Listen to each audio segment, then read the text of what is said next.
Yeah, genuflecting is an interesting practice that we have in church.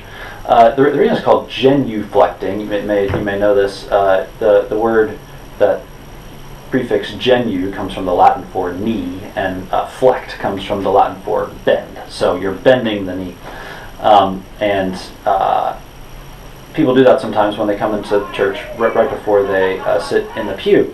And really, genuflecting is just one of a number of different things that we do with our bodies during the worship of God in the divine liturgy, in the Holy Communion service, and in the daily offices, and in all the other liturgies we have. But Father Mac? Yes. Scott Georgie wondered if you had a moment. Are you with us? I am with Terry right now. Sorry about that. That's okay. Very good. That's good. So no, wait. So I've thought about this actually. So genuflecting is one of a number of different bodily movements that we do in the liturgy. We also bow, right? So genuflecting is when your one knee goes all the way to the ground. Bowing is when you bow at the waist to something.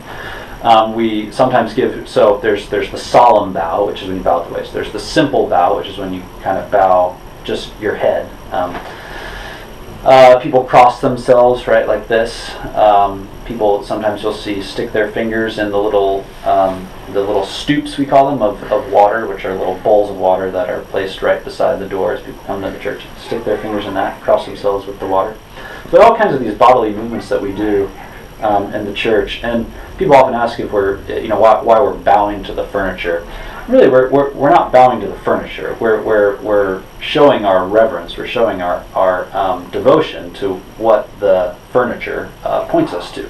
So, for example, when we bow to the cross, we're not bowing to a golden structure of which the cross, or the wooden structure of which the cross is made. What we're bowing to is to Christ, who hung on the cross. When we genuflect, actually, what we're genuflecting to is to the presence of Christ in the sacrament. So when I go into a church, for example, that doesn't have the reserved sacrament,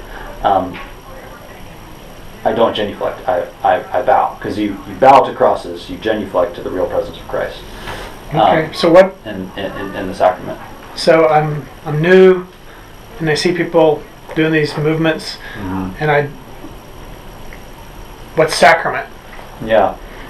Right. What's the purpose of the lit candle over by? Yeah. I'm gonna use the English, like the box where the box on the wall. Yeah. Well, that box on the wall is called a tabernacle or an aumbry, and the reason it's called a tabernacle is because you remember in the Old Testament, of course, when the people of Israel were wandering around in the desert for 40 years, they had this tent, right? This tabernacle. And the tabernacle was where God would come down with his divine presence and meet with Moses to talk with him. And he would overshadow the tabernacle when the people were settled in a particular place, and then the cloud would rise up and they would know that it was time to go, and then the cloud would settle somewhere and they would know it was time to pitch their tent again, pitch the tabernacle. So anyway, the tabernacle is the word through the Bible for kind of indicating God being present with the people. And that's what we say is going on in the tabernacle in church, even when we're not in a service, because we, as heirs of the Catholic tradition, this is where it gets tricky because Anglican Foundation, right, but we are, what is Anglicanism?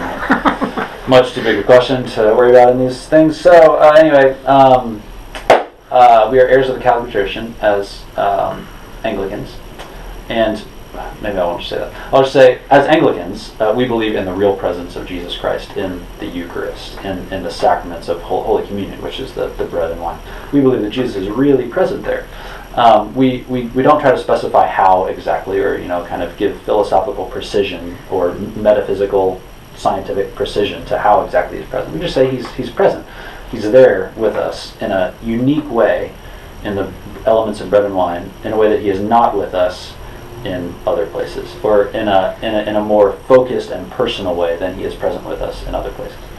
So because of that real presence, we want to hold in the highest possible honor the elements in which Christ dwells, the consecrated bread and wine. which has been blessed by the priest in a service of Holy Communion. That sits in that tabernacle. And so the idea is the tabernacle is the place where God's presence dwells, even in the church. And so we light a candle as the kind of pillar of fire, right, to indicate that this is God's presence here with us in this holiest of places in our church, the sanctuary. The sanctuary being something very particular, right? The sanctuary is only the part of the church that's behind the altar rail. So in front of the altar rail, where the choir sits, is called the chancel. You go down into what's called the nave. That's where the congregation sits, and the whole thing together is called the church proper. But the sanctuary is just the place where the holiest element of the worship space is, and that's the body and blood of Christ. And that is what we genuflect to.